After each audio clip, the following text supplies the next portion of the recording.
tackling tough topics to help you think reasonably about life's most important issues. This is Thinker Sensitive.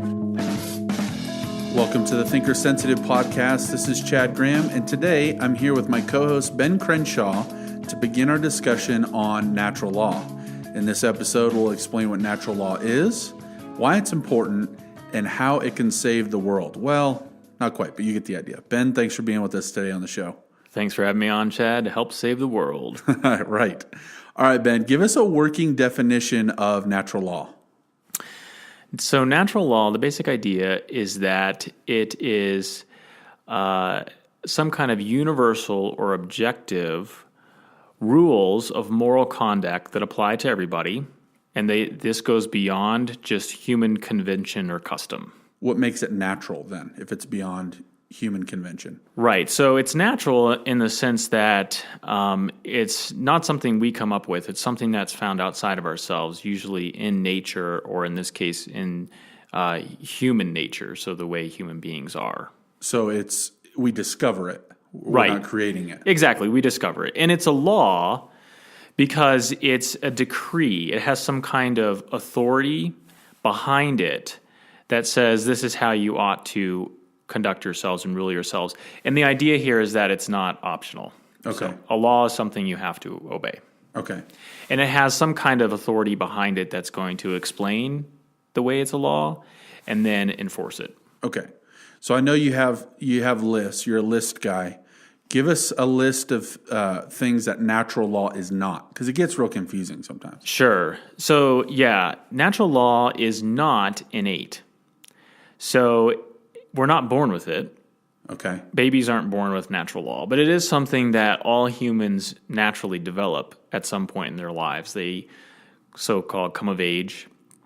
Because of their continued exposure to reality and the and the nature of morality, they come to understand natural ideas of right and wrong, good and bad. So it's not innate. Second of all, it's not a biological instinct. Okay. So animals have biological instincts, humans have biological instincts. Some mother might have an instinct to care for her child. A father might have instincts to protect his family, but that's not natural law. So it is different than it is different than a biological instinct. Third, it's not moral biblical revelation, meaning it's not identical to the Ten Commandments, the Decalogue, or other aspects of Scripture in the Old or New Testament that outline explicitly and very specifically how we ought to behave. And then lastly, it's not physical laws of nature. So we might talk about the law of gravity or something like that. This is different than that. This is kind of the moral analogy or the moral component to the laws of nature. So the physical laws of nature deal with explaining in an objective way how certain laws in nature function, but these aren't moral. Okay. So the natural law is the moral component of that. Okay, very good. So where did natural law theory originate? When did we start to pick up on this idea of natural law? Yeah, so it's important to realize that this is an ancient concept. It's easy to think, maybe this is some kind of avant-garde movement of right-wing, Bible-thumping fundamentalists or something like. No, this is an ancient idea. It really goes back to Aristotle and the Stoics. Okay. So Aristotle believed that he was known for his observation of the world around him and then drawing out conclusions and inferences from his observation. And so he would observe the nature of reality, that there are different types of beings and so forth, and that these beings have a nature or what we call an essence, and that we can know certain things because of this essence.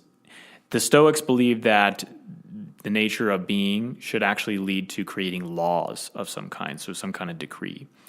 And so it's an ancient Greek philosophical origins. Okay. So how did the theologians get involved in this natural law theorizing? So we can think after the kind of philosophical era of natural law, we have you have different theological or religious traditions that tried to take natural law and incorporate it. So you had Islamic thinkers, you had Jewish thinkers, you had Christian thinkers such as Augustine, Aquinas, Anselm, and so forth.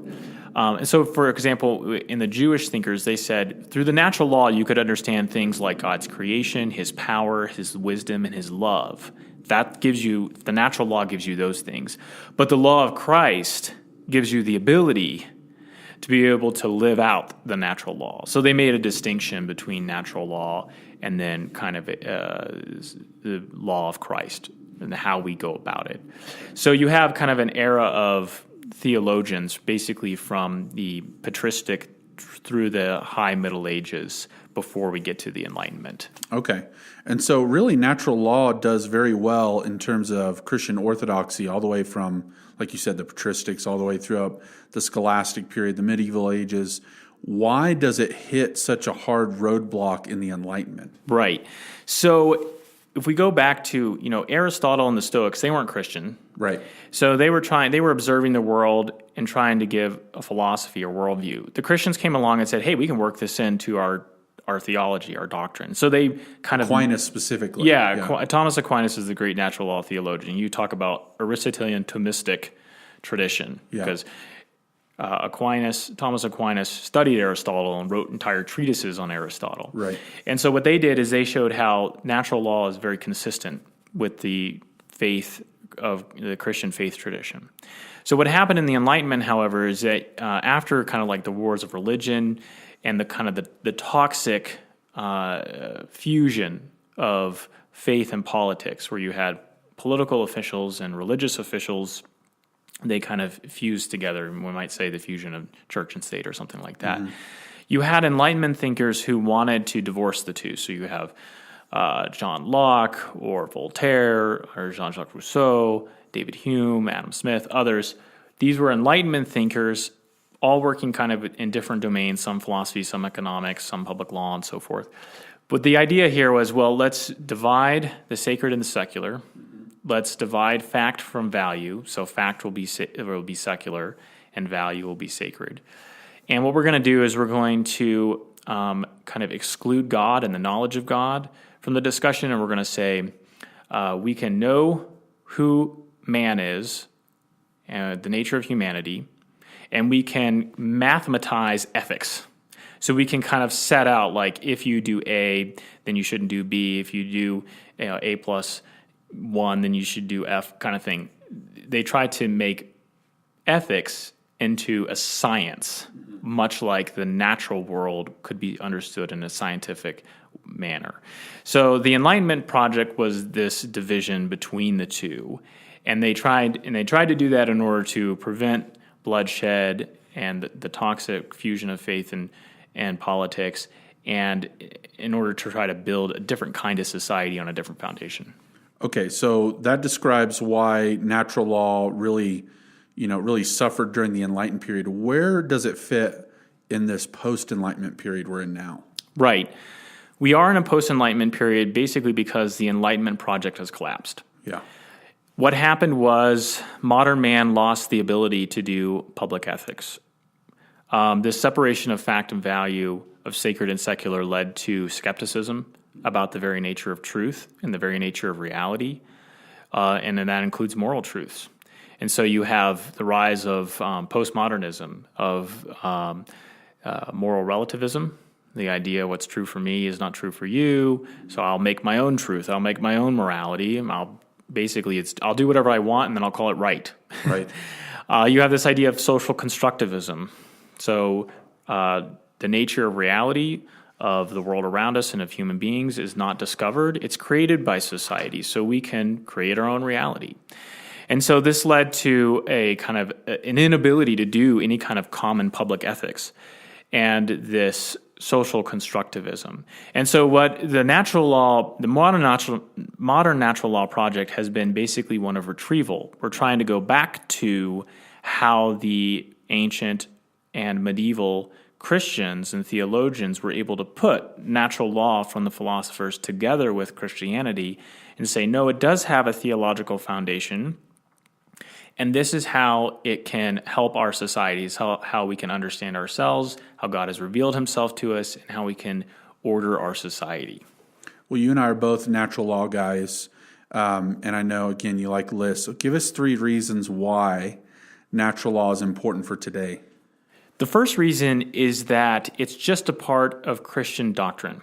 It's an accurate understanding of biblical revelation, of how God has revealed himself to us. And if you take a class in basic theology, you'll understand the difference between general revelation and special revelation. So general revelation is God's revelation to us through creation, and special revelation is through the Bible. And so natural law is part of God's revelation to us through creation. And so we ought to recover it and understand it because it's part of God's revelation. It's just part of understanding Christian orthodoxy.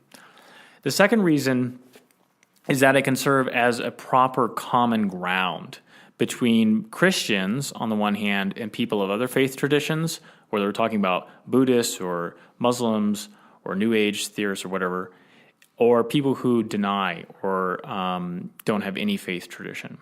So there's a common ground here, and it's a common ground of understanding who we are as humans, understanding the world around us, and also understanding right conduct. What is the good? What is it good? What's good for me? What's good for you? And what's good for human flourishing in our society in general? So common ground might, if I gave an example, me as a Christian, I might be sitting here with my atheist buddy, and he denies the existence of God. I fully affirm the existence of God, but where we can come together is that rape is always wrong. Exactly. And so that fact, we can focus on the fact of that matter rather than try to over-explain the origins of where that comes from and really build from there, because we both recognize that one fact. Right? Exactly. Or even something like government should avoid anarchy on the one hand and dictatorships on the other. Right. We can at least agree on that. Right. We don't both have to believe in God or the same God, but we can agree to that. So there's a lot of common ground here, and that's really, really important, especially when you live in a pluralistic, kind of multicultural, salad bowl, melting pot society that's post-Christian like ours. Right. And the third reason, the third application is just what we were kind of leading into, is that it serves as a good foundation for public governance. So if you want to avoid separatism on the one hand, so an Anabaptist or maybe an Amish approach to political government. We go build the commune in the woods. Yeah, we're going to separate ourselves from society because that's polluted, that's corrupt, that's sinful. We're going to create our own community, an alternate community that's going to bear witness to society or something like that. That's on the one hand. On the other hand, you might have a Muslim might believe in Sharia law. We're going to take the religious law and we're going to make it identical. The letter of the law in the land. Yes, to political and public law. Or you might have a Christian theonomist or somebody who's believes in theocracy. So we're going to take the biblical law and we're going to apply it as is to society. If you want to avoid those two extremes, natural law serves as a good foundation to be able to, with that common ground with people who are different from you, to be able to build. How should we understand our government? What should its structure be? What kind of laws should we enact and pass? Because what kind of flourishing society do we want to have? So it serves as a good foundation for public governance. That's about all the time we have for today. On our next episode, we'll summarize the foundations of natural law. Be sure to check out our content at thinkersensitive.com, where we host content on theology, philosophy, politics, and more. This is Chad Graham with Ben Crenshaw. We'll see you next time on the Thinker Sensitive podcast. For more Thinker Sensitive content, visit thinkersensitive.com.